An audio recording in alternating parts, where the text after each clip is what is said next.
Welcome to the Pinal County Crime Podcast. My name is Jodie Newell, and joining me is Noah Cullen, another reporter from the Casa Grande Dispatch. We're both reporters from the Casa Grande Dispatch, and we're talking about the trial of Terrance Santistevan, who is facing 2 counts of first-degree murder, and it's in relation to that he allegedly shot and killed Leslie Cota, aged 18, and Danielle Murrieta, aged 17, at the Sonoran Apartments in Potterbarm Avenue, Casa Grande, on April 24th, 2022.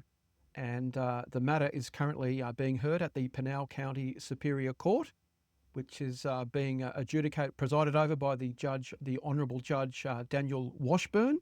And for the prosecution, you have Sean Jensveld and Lauren Deacon. And on the defence side, you have Christopher Lynch and Anne Ellsbury. And Noah, it's the 5th week. We're sort of getting around to the final home turn. And it's been another interesting week at the court this week. Yeah, coming down to the end of it. This is episode 4, right? So, yeah, almost over. 1 more week after this, presumably. Yeah.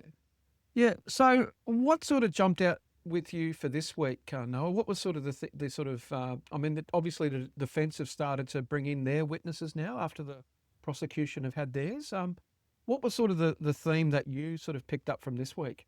Yeah, I guess the defense kind of brought out a myriad of different witnesses that kind of rehash a lot of the same themes that we've spoken about before and that we've heard from before. And so, yeah, I guess if you kind of divide them, you can have first half was kind of some counterweight witnesses to kind of matching some of the witnesses that the prosecution brought out, like their own defense of their own gun expert and their own DNA expert. And the second half was kind of all focused on the Laos family. But yeah, just kind of pushing on those same themes of trying to kind of call out the way that the investigation was handled, and then trying to allege that there were other suspects that the police department didn't follow up on. And then, of course, hammering home, especially in the second half when talking to the Laos, is that the idea of the conflicts of interest that we've seen before. Sure, and we spoke last week, Noah, particularly about the Laos, as they sort of hardly got a mention last week, didn't they? That Joe Angel Laos and Adrian Laos and Dominic Laos for that matter too. And so but this week obviously it was a number of Laoses appeared in court this week, and I guess just having a quick look at young Dominic's testimony, and then Adrian and even Jamie Laos, the former wife of Adrian, the testimonies were quite riveting, Noah.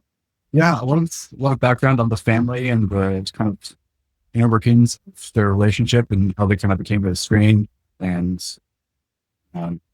just Dominic's troubles even before the shooting and then afterwards, and a lot of turmoil and chaos for the family. So, what would you like to sort of touch on first off, Noah?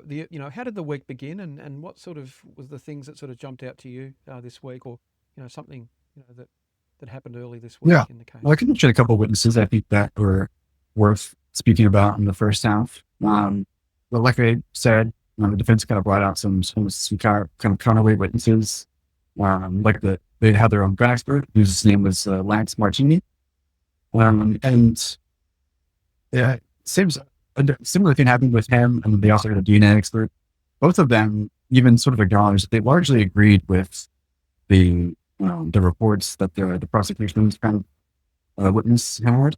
But then I guess the defense sort of kind of brought them forward to sort of poke out some aspects of their testimony and their reports. And so for the gun expert, Christopher Lynch asked him a bit about photos and videos of Santistevan with the gun, and a couple different ones. And he was asking sort of trying to doubt whether the gun that was recovered on June 6th could be the same gun that was in those videos, trying to tie the gun. The gun has been tied to the scene, but not necessarily to Santistevan himself. And so I think that idea is kind of what the defense is still trying to play out. And they even read, and so one of the prosecution's last witnesses was a woman named Stacy Beale, and she was tasked with trying to analyze these photos and videos and trying to enhance them in certain ways so that she could extract a serial number. And she didn't give that. She didn't say whether she could, or she didn't say whether she could be able to read the serial number. But when Les Martinez took the stand, he was sort of being asked, how possible is it that the gun that he held the gun to kind of show the jury kind of how it worked. And he was basically being kind of asked, how possible is that this gun he's holding now is the same. And he kind of shuffled through videos and photos. I kind of went through it. Yeah. I didn't even read out the serial number. Yeah. But so that was kind of the idea behind him. It's sort of the same with the DNA expert, who was Michael Spence. He largely agreed with the DPS DNA expert that the prosecution brought out. And yeah, and the fact wasn't really able to poke through so much with him, I don't think, because you largely agreed that you largely agree with the report, and it was the DNA on the vape pen, which is what they were really talking about, was matched with Santistevan's. But I guess the defense point would be that you can't tell when the DNA was placed on the vape pen. And so, that would be sort of their contention. Sure. I know we're going to talk a little bit about this later on, Noah, but the defence tried to challenge the way that the investigation's been carried out with regards to conflict of interest, because young Dominic Laos is related to Adrian Laos, who's a captain with the Pinal County Sheriff's Office, and also Lieutenant, got Joe Angel. Yeah, sorry, Lieutenant now. Yeah, okay. So, yep, thank you. And the deputy chief of the Casa Grande Police Department is Joe Angel Laos, and he's the grandfather of Dominic too. So, there's been a bit of a perceived conflict of interest that the defence has been trying to argue. But you mentioned the gun, and from the prosecution side, they've been arguing strongly that the gun was obtained from the Border Patrol in June and it was taken off a woman by the name of Jordan Rasky, who'd purchased the gun. So the investigation were able to get a hold of that gun. I know through NIBIN, as we've mentioned before, which matches up, shell casings, and the pin that touches the shell leaves a distinctive fingerprint. So that's an example of the prosecution are obviously, and I'm going to mention that they were able to get the gun that was tied to the murder. So it's not exactly. It's not all thin air. There are substantive evidence there. That the investigation's been able to collate. For sure. Yeah. The gun. They recovered the gun. They matched it to the scene. And then there was some questions about even trying to draw sort of a line between how the gun may have gotten from Santistevan, which is what the prosecution would suggest, to Jordan Rasky. So there is some sort of a line there. The prosecution is sort of aware of the questioning. So that's certainly a connection. And we did learn that that Rasky lived in the valley, in the Greater Phoenix area, and so Santistevan lived in that area as well too. We've learnt during the case in that sort of Mesa sort of area. So it's not unreasonable to surmise that that, like you say, a little could be connected in some way. But it's like I said, it's an example of how the investigation, getting that tangible evidence that they've been able to accumulate is, it's been, pushing aside the conflict of interest perception. I think they've done a pretty remarkable job, getting a hold of things like that. It's, it's not easy getting hold of weapons, in a crime. So, yeah. So what else sort of popped out this week, Noah, apart from, the early sort of testimonies you heard this week? Yeah, I think, well, I guess besides, we can get maybe into the layers maybe after this, but there's one more witness that I can mention. His name was David Dahl. So David Dahl has a connection that's sort of a couple people kind of removed. So I can explain kind of how he's connected. Earlier on in the trial, a woman named Courtney Stoltz testified, and she testified because she lives at the Sonoran Apartments where the shooting happened. and her husband, and they have a baby. They were on their balcony when the shooting happened. And so nobody supports to say that nobody saw the shooting, but they on the balcony, they heard it, of course, and then they heard the car drive away. And Courtney says her testimony was largely based on kind of, she saw the car and she was kind of relaying where it was exactly and what it looked like. So that was a lot of what her testimony was based on. But her husband, his name is Brian Saltz. And David Dahl is connected because he's friends with Brian. And so after the shooting happened, Brian or Courtney called David to come and take the baby. And so that night, David Dahl was at the scene, and his testimony kind of comes into play after he gets there, when him and Brian are downstairs. Because Brian went downstairs to Brian helped the girls who had been shot. And in David Dahl's testimony, he says that Brian had pointed somebody out while down there, and there was a lot of people down there. And Brian had pointed somebody out, saying that this was the person that he thought was the shooter. And then David Dahl was basically on the stand there to kind of describe what that person looked like. And so it was a little bit tricky because a lot of hearsay objections that did come out of that. And there was a discussion beforehand about what he could say and what he couldn't. And so his description came out being that person that Brian pointed to was that he had curly black hair and a neck tattoo. So that was the person that he described that Brian had pointed out. The thing that I've sort of noticed, and it's quite obvious, isn't it, that at a pretty awful shooting such as this, Noah, is that what's coming across is that it's like the term fog of war, as in, you've got this skirmish or, serious, sort of, violence or, sort of going on around you, like for a short burst of it. And, and how people remember or they don't remember or they get their messages mixed or whatever. That's sort of the impression I'm getting, with regards to the scene on, and the minutes afterwards. Everyone's got a sort of blurry or different version, and it's interesting sort of seeing how they're unpacking that. Noah, it's sort of been a consistent theme where there's a bit of blurring, like I call it fog of war. I know it's not war, but that kind of example. Yeah, totally. It's totally understandable, of course. But I think that especially comes up when people are witnesses or sort of asked about the timing of things and like, okay, how long were you there and how long did it take for this to happen? And it's just so hard to remember generally, 3 years ago, just generally, but let alone factor in such a dramatic event that you witness what we're there for, or so much chaos kind of going on down there. And so trying to remember minute details of what happened, it's just very hard. Yeah. And that's right. And how many colored, like we mentioned last week, now how many colored Chrysler 300s did we hear? I think 3 or 4, wasn't it? Different. I think there's been 4 mentions. That's a good example. Yeah. So that's sort of been, that's a good example, I guess, of of all the different versions that we've been hearing. Yeah. So I gather we should talk about the Laoses. And yesterday, I heard Jamie Laos presenting evidence, and there were some pretty interesting revelations, Noah, with regards to her testimony. Yeah, we got to hear in her perspective kind of about her relationship with Dominic specifically, and sort of how she kind of became estranged from the family and sort of got, I guess, kind of around when he started getting involved in the human smuggling operation that he was involved in.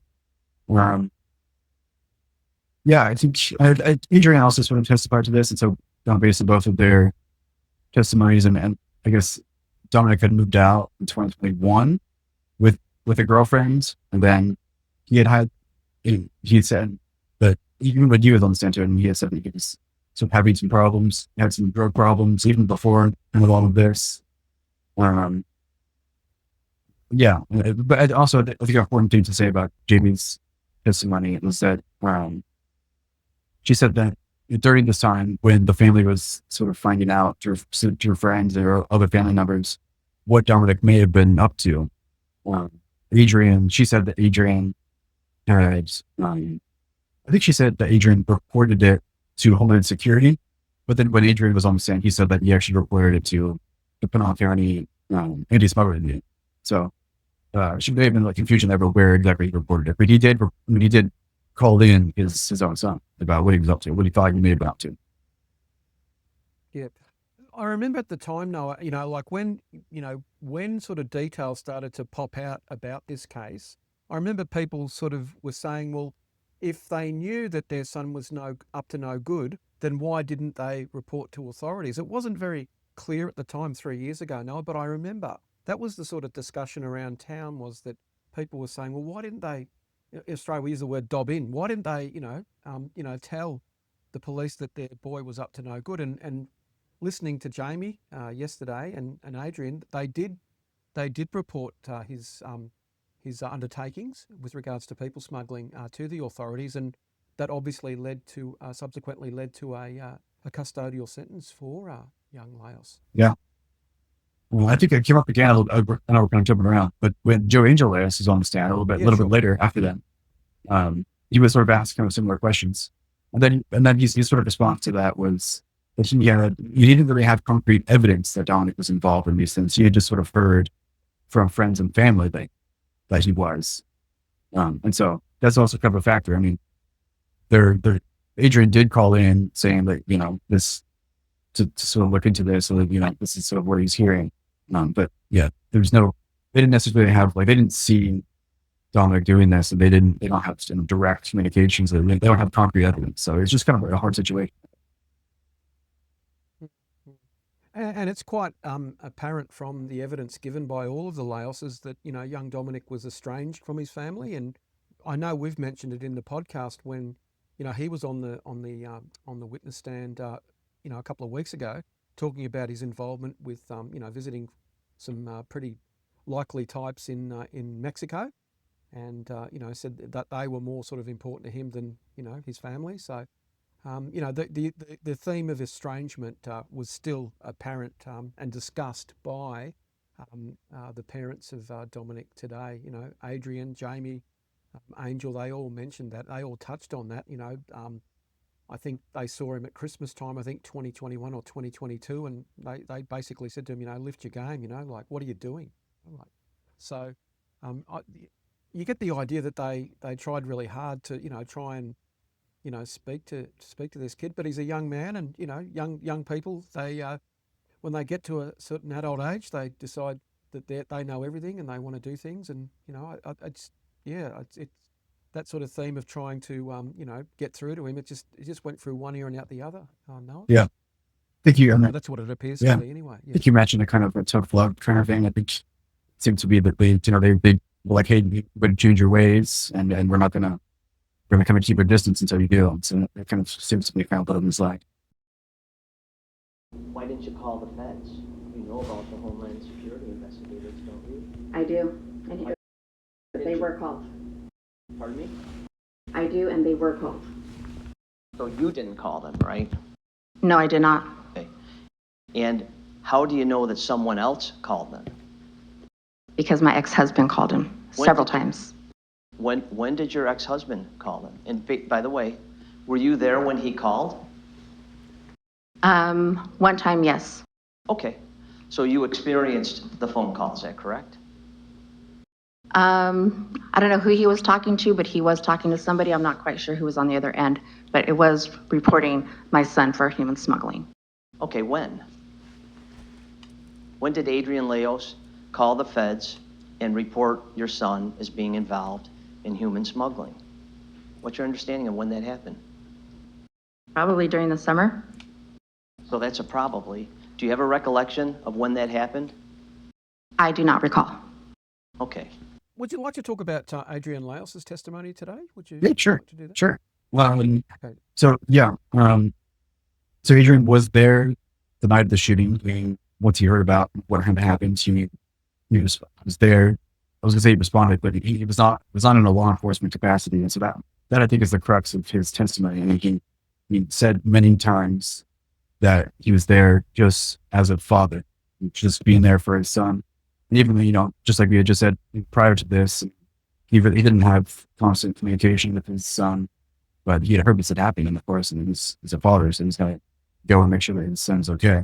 So, yeah, I think that's kind of the main thing about his testimony. And given his own connection to law enforcement and his connection to Dominic, that idea of the conflict of interest came out when he was testifying and when Danielle Laos was testifying. But yeah, I think Adrian made it pretty clear that he was not working. He's there just because he's Dominic's father.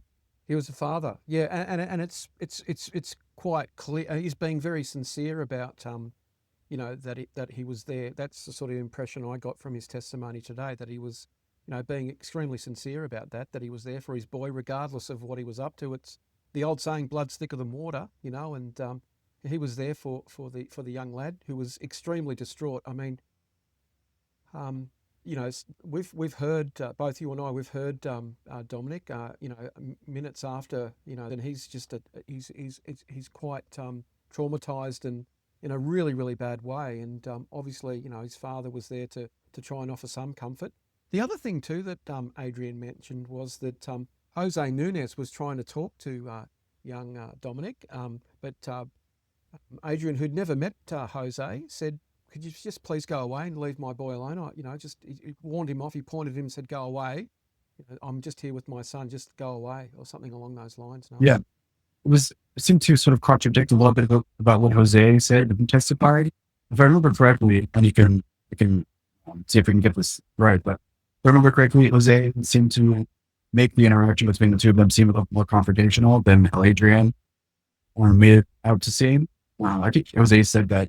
I don't think he said that Adrian had an AR, but I think he said that Adrian was sort of confronting him with other officers who had ARs, and so yeah, it made it seem like a very confrontational. Yeah, when they spoke to each other. But Sure. I saw the Go on. Sorry. Go on. yeah, I was here you go. Yeah, sure. Thanks, Noah. So I saw they played the body cam of one of the officers, and you could see. I wouldn't describe it as confrontational. It was just Adrian sort of pointing, look, he was looking after Dominic. And the other point that I'd like to make too is that Adrian didn't have any firearms on him at all. Like, he just turned up in plain clothes. He went to a patrol car when he got to the scene, and told him who he was, and spoke to one of the officers about where's my son, and he saw him sitting on a curb. And I did a bit of a sketch again, and we'll put it up. And he was sitting down on a curb, just offering support. And it was a very short clip, but I didn't see any confrontation or any sort of words exchanged in a heavy sort of confrontational manner with regards to that. Yeah. I think I was just trying to kind of compare what Jose had said versus what Adrian was saying. But yeah, I think Adrian's sort of challenge I just sort of felt like he was just trying to get Jose away from his son, his distraught. Yeah. And the other thing too was he was there prior to, I think he said that before they put the tape up, and then when you did see the video, he was sort of around the tape. It wasn't, he was focused on Dominic, who was sitting on the curb. So that was another interesting, revelation, because there's sort of been questions raised by the defence about what were you doing, behind the tape. And, again, this sort of perceived, they're arguing, there's a conflict of interest here because of the relationship and who he is and that. But, Adrian was at pains to say that, he was there prior to that tape sort of being put up or along those lines. I think Adrian said that he had spoken to officers there, but just to try and find out what had happened. And it wasn't like he was getting involved in directing people or in the investigation or something. I think he was just sort of asking officers kind of what they knew or what had happened. And Adrian did mention, as you said before, Noah, that he did, alert authorities as to what, his son was up to with regards to people smuggling. Yeah.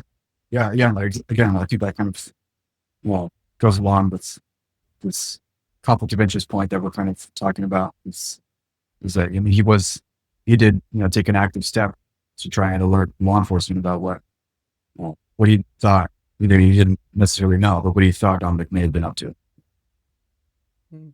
The other thing we learnt today too, Noah, was that Dominic had moved out of home, I think, prior to his 18th birthday, and moved into some apartments at Desert Sands or something. And he was in a relationship with a woman whose name just at the moment escapes me. I think it's Grace. So he was there for, Grace, something along those lines, yeah. And then he moved to the Sonoran Apartments, and I think he took over a lease by, I can't think of the gentleman's name. No, do you know that? The full name I don't know, but first name I believe was Nathaniel or Nate. Yeah. And my understanding is he was involved in people smuggling too, I think, or Or that's sort of yeah, the impression I get. I remember that being spoken about today. But yeah, I don't know that. I Yeah, don't know today. exactly how Dominic had come into contact with this person, or I don't really know who this person is. But yeah, I think they did say that this person was connected with smuggling operation as well.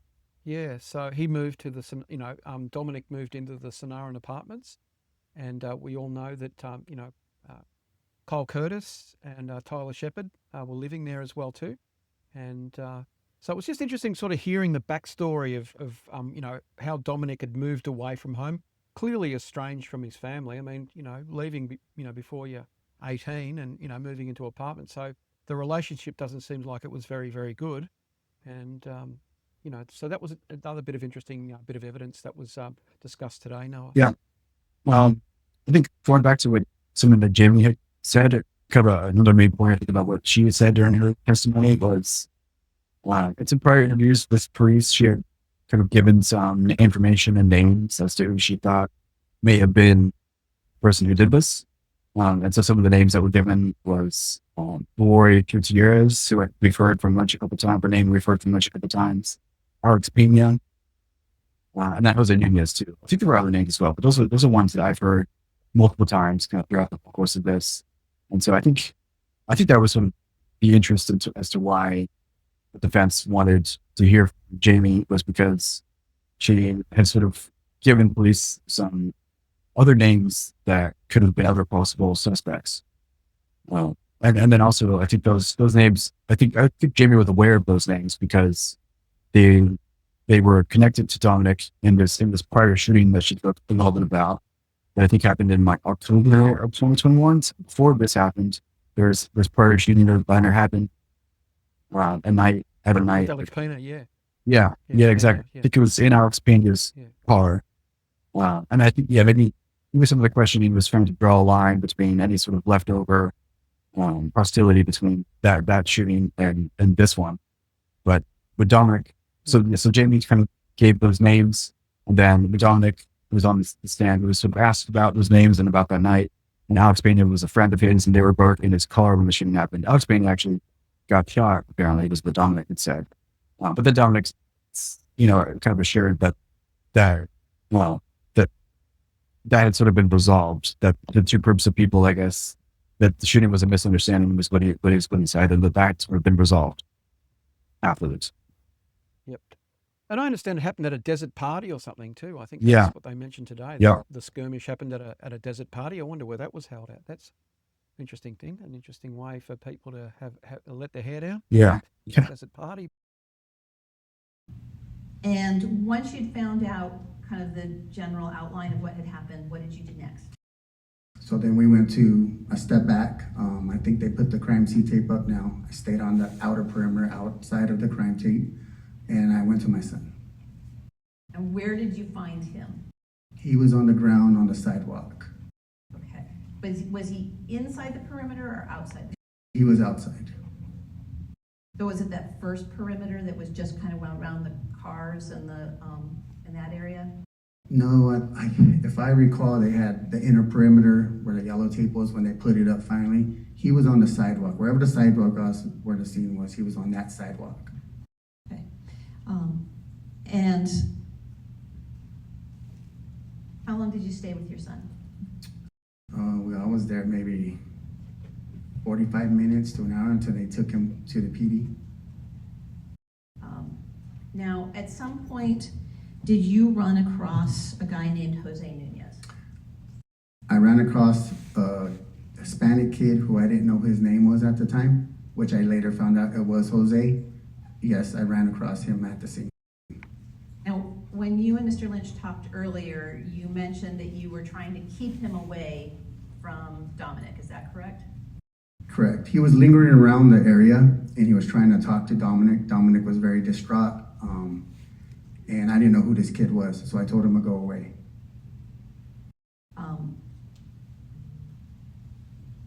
Did he continue to try and get to Dominic? He did. Did you have to brush him back more than once? Yes, I told him to get away a couple of times. Now, Mr. Nunez has told us that you said something to him to the effect of, "Go away, this is all your fault." Do you remember saying anything like that? No, I never said that. Okay, I didn't even know who Mr. Nunez was at the time. okay. And Mr. Nunez has said something to the effect that you were armed at that time. Were you armed? No, I wasn't armed. He said that either you or someone threatened him with an AR. Did you have an AR? I didn't have an AR. Not even in the trunk of your car or anything like that? I didn't have any weapons that night. You don't carry a sidearm holstered or anything like that? No, Didn't have a service weapon with you? no. I guess that's a good segue to leading into Dominic Laos's testimony. This is the second time he's been put on the stand. And just before you sort of go into the meat of that, Noel, what was sort of your overall impression of, the second appearance of Dominic this week on the testimonial stand? Yeah. So Dominic testified after Jamie did. And so he was asked a lot about kind of what I just mentioned about that prior shooting and about the people that were mentioned. And sort of how he knew them and who they were. There was a little bit of debate about what he could say, and I can talk about that. But yeah, Dominic was asked, a lot of questions about kind of minute details of the minutes kind of right after the shooting, and he was just kind of being grilled a little bit about the details of all that. And at one point, he asked him to take a break because he was just being asked to kind of rehash, just very heavy moments, and so he asked to kind of take a break at one point. Yeah, it was tough. Yeah. Who conducted the cross-examination, no? That was Lynch. Yeah. I should say direct examination because he was his witness that time, yeah. And so was he sort of rapid fire, like it's his style, like, wait a minute, what did you say? Did he sort of have that rapid fire style that he's been renowned for throughout this trial? Yeah, it was kind of like that. It did get a little bit confrontational kind of between the two of them, with Jamie as well, actually. And yeah, you mentioned that in your article, yeah. Just kind of not fighting each other or anything, but just kind of being stern in their responses and trying to. Lynch is just trying to drill down on exactly what happened, and these are tough questions that he's asking people about very traumatic moments in their lives, and so it's hard for them to kind of rehash details like that, I think. Sounds like a sequel to the first thing, because that sort of happened. We were there that time when he testified, and there was it was a bit like that as well too. But again, so what were some of the things that you sort of again jumped out with Dominic's testimony? Was there any sort of new information that you were able to glean from that, or was it just going over the same old territory? It was kind of going over the same. I think what I had just said about Dominic saying that prior shooting was a misunderstanding. I think that kind of dispelled any sort of idea that there was a connection between the two shootings. I think that was important. At one point, when Dominic was asked about who the other group of people were involved in that shooting, he pled the fifth initially. Then there was kind of a pause, and Dominic has his own attorney, and so all of the attorneys Dominic's attorney kind of met with them, and then all of the attorneys kind of met the judge to figure out what to do, and they ended up closing the courtroom for a couple minutes, because judge ended up ruling that Dominic could say who those people were, but out of safety, and so, because he's naming people that are involved in active ongoing investigations, and so to try and stay away from any sort of repercussions or harm that gets for naming them. It was a closed courtroom, so everybody in the gallery had to come out for the minute, just for a minute, and then everybody came back in just when he named those people. Yeah. Sure. Did the jury ask many questions of Dominic Laos after his testimony at all? I think I asked him a couple questions. I don't know that I can remember the specifics of whether they were. But questions were asked by the jury. I believe so. Yeah. yeah. Just for those who may not know, so you have the defence and prosecution. They, well, in this instance, the defence lead off and they question their subject, and then the prosecution follows suit. And then there might be redirect, which means that the defence will ask further questions responding to the prosecution. And then once that's all done, the judge will then ask the jury, in this case, Daniel Washburn, he'll ask the jury, do you have any questions? And sometimes the jury will have a bit of blank paper and they'll write down the question and they'll pass it on to the bailiff, who then transfers the question to the judge. And then both, all of the counsel, Lauren Deakin, Sean Jensfeld from the prosecution, Anne Ellsbury and Christopher Lynch, they all confer and meet up at the bench, and the judge reads out the questions, and then the judge asks the witness, the questions that the juror wants to be asked, and the defence and the prosecution are able to respond or question, sort of react to the response from the witness. And it's a really interesting. I think because I think you mentioned last week, Noel, that the jury asked some really good questions, and so it's interesting. I gather both defence and prosecution are laser focused on how they've got their strategies and that. But I guess the beauty of the jury is that they don't have that going on there. They might ask questions that may not come into the heads of both parties. Right? Yeah, it definitely happened last week. If I can remember the question that was asked. But yeah, it was a question that nobody had touched on before. And then both, I think, prosecution and defense kind of picked up on that and started asking some more questions. But yeah, it's a good opportunity for them to sort of see what the jury is thinking about, what they still want to know. And then it gives both sides the opportunity to kind of pick up on the idea that maybe wasn't asked about. Yeah. The question I have with regards to Dominic, was he excused from, was the subpoena still for him to appear at court remained, or, what was the status there I believe after he'd given his testimony? I believe he's still under subpoena, so he could come back, I believe. I think there's one other thing, just kind of going back to what Jens Holmes, when Dominic was being cross-examined. I think I could sort of summarize a little bit about what that was said, even though it may not have been super new information, but you guys will kind of hold up on the screen text messages between Dominic and Jose Nunez just after the shooting. And basically they were talking about trying to find Terrance Santistevan. And so they I guess it sort of shows that that was who they thought the shooter was. They had identified him pretty immediately. Law enforcement, I think, had him as a suspect pretty immediately. And so, yeah, Dominic and Jose were talking about trying to find him. And so what would have happened? I don't know. Dominic was asked about, what his intention were.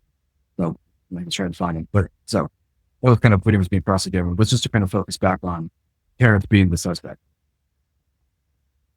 And we've learnt through the case that, Jose Nunez and Dominic Laos, they all knew Terrance Santistevan. They all knew each other because of the people smuggling activities, Noah.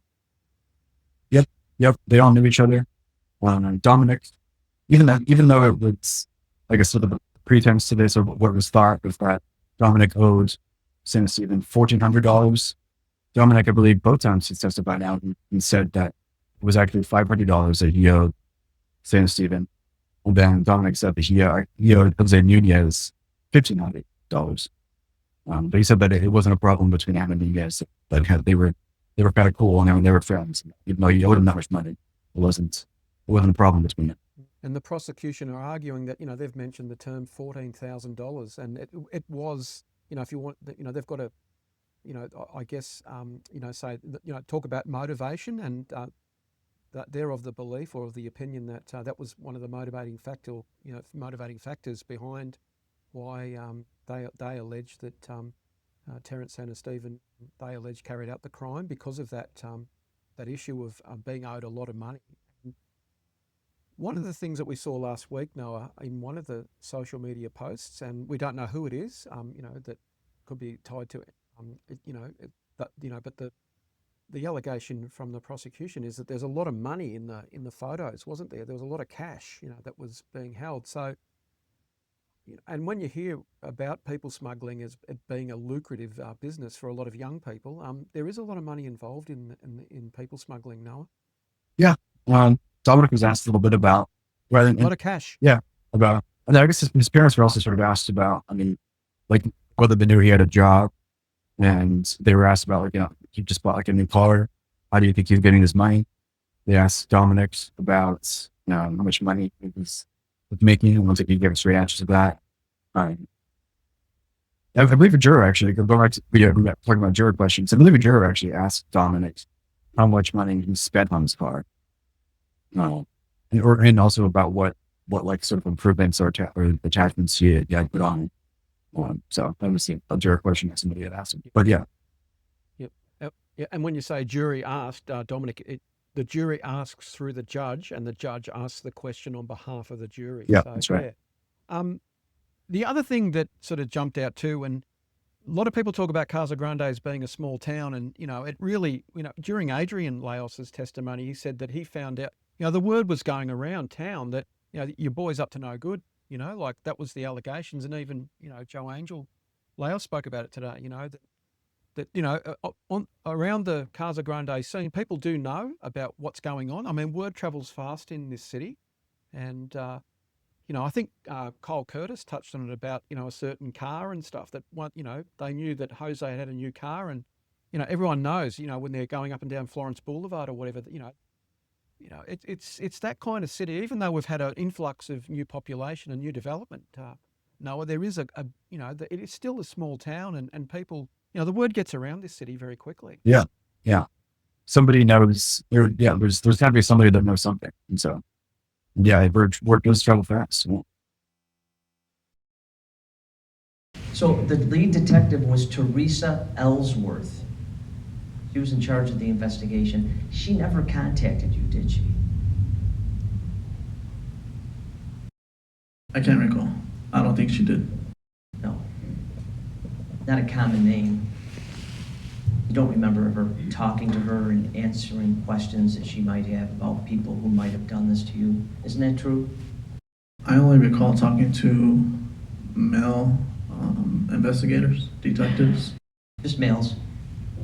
Martinez, remember you talked to him? Yep. Okay.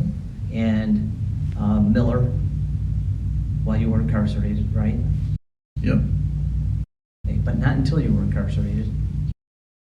He never. This states the evidence. Did he interview you? Sustained. He did interview you early after the shooting, right? Yes. Okay. And do you remember him asking you about all those other people? Possibly. Okay. But no specific memory of it, right? Possibly. Possibly. They'll tell us what it is. What did he ask you about those specific people? I can't recall. Okay. I'd like to go on to Joe Angel Laos's testimony. Excuse me. Again, it was he's I guess a key witness to the defence. They have been arguing that there's a perceived conflict of interest because Joe Angel Laos is the deputy chief of the Casa Grande Police Department. He's also the grandfather of young Dominic Laos and the son of Adrian, who's also a Pinal County Sheriff Office police lieutenant. And so Joe Angel was on the stand today. And again, what were your thoughts on his testimony today, Noah? Yeah. Well, just that idea of a conflict of interest really kind of came full on. His name has been brought up so many times throughout the course of this trial. So we finally got the chance to hear from him. And Lynch, kind of asked him about that possible conflict of interest. And he said that he had been told by the Chief Mark McQuarrie, to stay out of the investigation. And then he was asked kind of about a couple of minute details about trying to prove or disprove whether he actually stayed out of the investigation. Like he was asked about on April 26th, which I believe was the day the Chief gave him that directive to stay out. He was asked about like some emails and he had sent to DPS about some shell casings and ascribed the witness's name, Terrance Santistevan's name. So on April 26th, 2 days after this, they had Terrance's name as a suspect, and they attached kind of the shell casings. And so he was sort of asked, is this you being involved? And he didn't push back heavily on that, saying that, I mean, he didn't handle any physical evidence, and this is just kind of a logistical thing that he was asked to do, and it's something that would just normally be done. Yeah.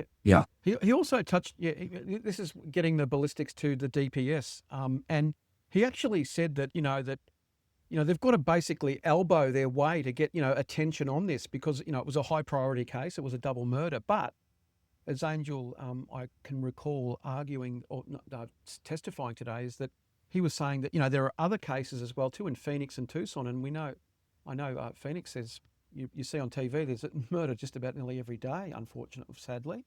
And so they've obviously got their hands full with, crime, occurring, at will. And, so, it was interesting hearing that, that process of how they've got to try and get the evidence in and sort of get it prioritized and ask the DPS to sort of push things aside and see what's going on. So that was interesting sort of to hear Angel talk about that.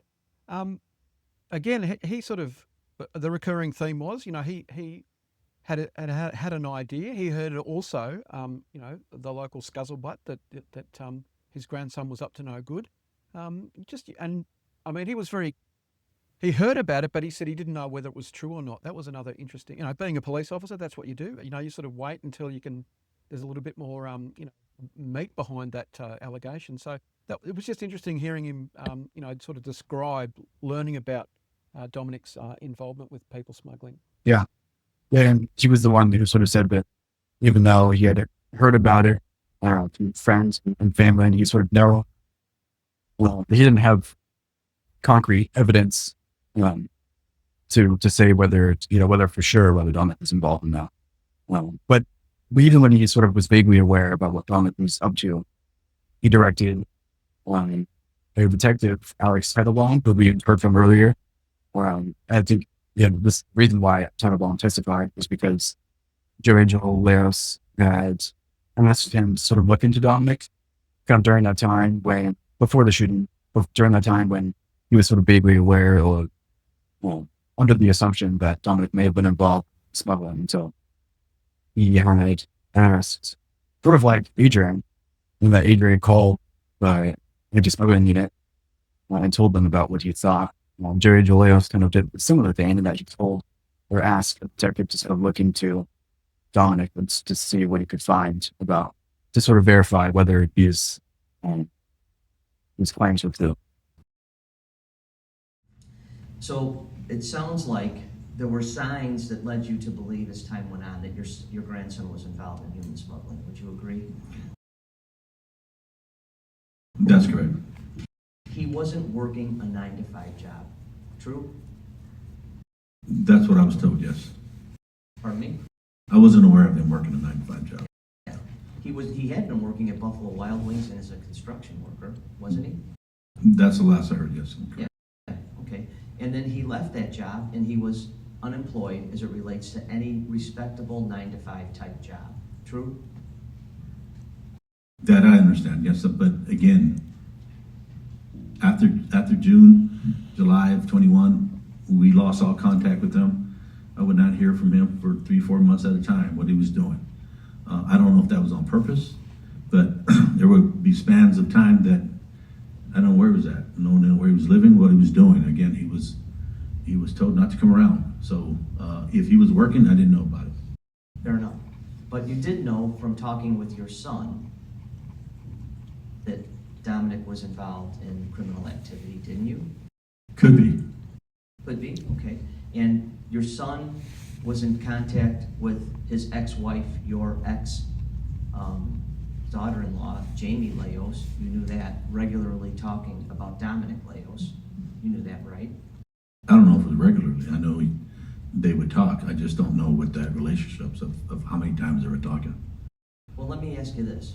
When you spoke with your son, who's a lieutenant at the Pinal County Sheriff's Office, and you're talking about your grandson because other people are saying he's involved in human smuggling, Was your son also giving you specific information about what he was hearing from your ex-daughter-in-law about specifics of the human smuggling? I wasn't getting specific. He just said, I think this kid's involved in human trafficking. All right, so let's talk about your observations. He was living in an apartment, right? Dominic was living in an apartment. On which one? On what time frame was that? It's the minute he moved out of Adrian's house before his 18th birthday, he went to an apartment, didn't he? I believe so, but I don't know that for sure. I don't know if he was living with somebody or went to an apartment. Well, you moved him out of an apartment, the Desert Sands apartment, didn't you, sir? That was later in 2021. Okay, well, we're in 2021. No, he was moving, when we moved him out, my understanding he was gonna go move with his mother or family members in Phoenix. Okay, We were getting them out of here. all right. Just a bit of a segue too before we go to the next witness that we saw today in Danielle Bone. You know, the question of conflict of interest and how, you know, Chief McCrory said sort of keep out of it, you know, that, you know, we're not having you getting involved in this. And again, I don't think, my impression is that I don't think the defence landed much of a punch, you know, Laos paid a pretty straight up and down bat to the questions about, you know, was there a conflict of interest? And he was at pains to say, you know, he wasn't, he was told to stay out of it.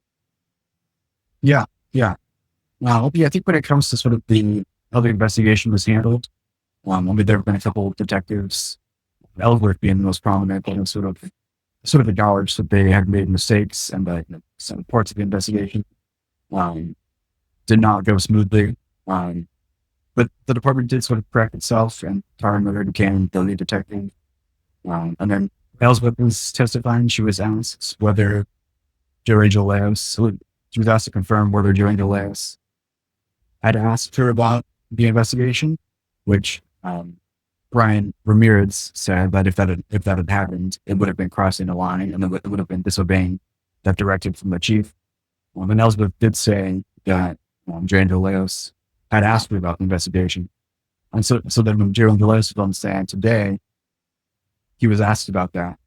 And his response was sort of saying that it was a general question. He did confirm that he did ask Ellsworth about investigations, but it was plural. He said that it was a sort of a general question that he was asking him. So he sort of refuted the point that he was specifically asking her about this investigation, but he sort of was saying that he had asked her kind of about the status on basically about how she was doing, how it was going, and how her investigations were going. So that was kind of how he responded to that. And the defence was saying, no, you basically were saying you were talking about this specific case. So that's what, you know, Lynch was trying to hammer home hard today, wasn't he? That sort of angle. Exactly. Yep. That conflict was kind of what's going on. Yeah. Sure. When the judge asked, "Are you excused?" I think they all agreed, but then I think Lynch did a double take, said, "No, you're not excused. We're going to keep the subpoena on Joe Angel Laos, so he's again under subpoena." So that was a bit of a tease. Yes, we could see him again. So he's we could see him again. I mean, we just don't know what's going to happen. I mean, everyone's expecting the case to wind up later on next week. And next week's a pretty significant event because the 24th occurs, I think, the third anniversary of this awful murder. And so who knows, there might be, you know, a decision made on that date or maybe a day after. But we just don't know with this case. There's always something that jumps up, Noah, that surprises us. Yeah, I mean, who knows when it'll end, witness-wise, and who knows how long the jury's going to take to reach a decision. So, yeah. Sure, absolutely. Well, we'll talk about Danielle Bone, who's a workplace investigator, or sort of investigates workplace practices. He's a former law enforcement officer. He's worked in the business of being a police officer. What was your sort of key takeaways from his testimony today? And there was a couple of things I found a little bit interesting with regards to because of that conflict of interest, they should have got the Coolidge Police Department or some other department involved in the investigation. And I don't know. I thought that was an interesting observation from Mr. Bone. Yeah. I mean, Bowen basically he sort of gave his opinion after reviewing some reports and sort of communications and given the circumstance. And he basically said that there was a conflict of interest and that the investigation should have been outsourced to a different agency. And he said that was the case because of the familial relationship, just like that had been alleged before by the defense. And so Bowen basically confirmed that he thought that there was a conflict of interest. And then given that he thought that it should have been outsourced, the question would become, who should be the one to do it then? If it's not the Casa Grande Police Department, then who is it? Is it, because it can't be the Pinal County Sheriff's Office. They have the same case and they have Adrian works that. So it can't be there. Can't be them. Then, is it the Coolidge Police Department? And at the end of the cross-examination, he said, is that really what you want? And he did. In 2022, they had 2 detectives. And then it was mentioned that, could have been Maricopa Police Department. And so, yeah, he kind of gave his opinion that there wasn't confirming the defense's idea that there was a conflict of interest and that it should have been outsourced. But then there's a logistical concern that would have come about if it had been outsourced. Like, how does that work? Sure. And then Sean Jensvold sort of spoke about, police departments in the United States have, there's been one of their officers have been involved in a crime, like a shooting or a murder or something. And, isn't that a perceived conflict of interest that you're, trying to prosecute, a former fellow, workmate, so I found that, Jensvold, that argument that Jensvold presented was interesting as well too. Yeah. No. Well, I think that was a good point. And then he also sort of brought up the idea that Dominic Laos was never considered to be a suspect. And so he's a victim in the case. And so I guess the end kind of asks, so there was almost like there was a conflict of interest regardless of whether he was a victim or a suspect. There was no difference in treatment versus, if Dominic was actually considered to be a suspect, then maybe there's more merit to the idea that there's a conflict of interest. But it was kind of Bowen's opinion that, regardless victim or suspect, there's still a conflict of interest.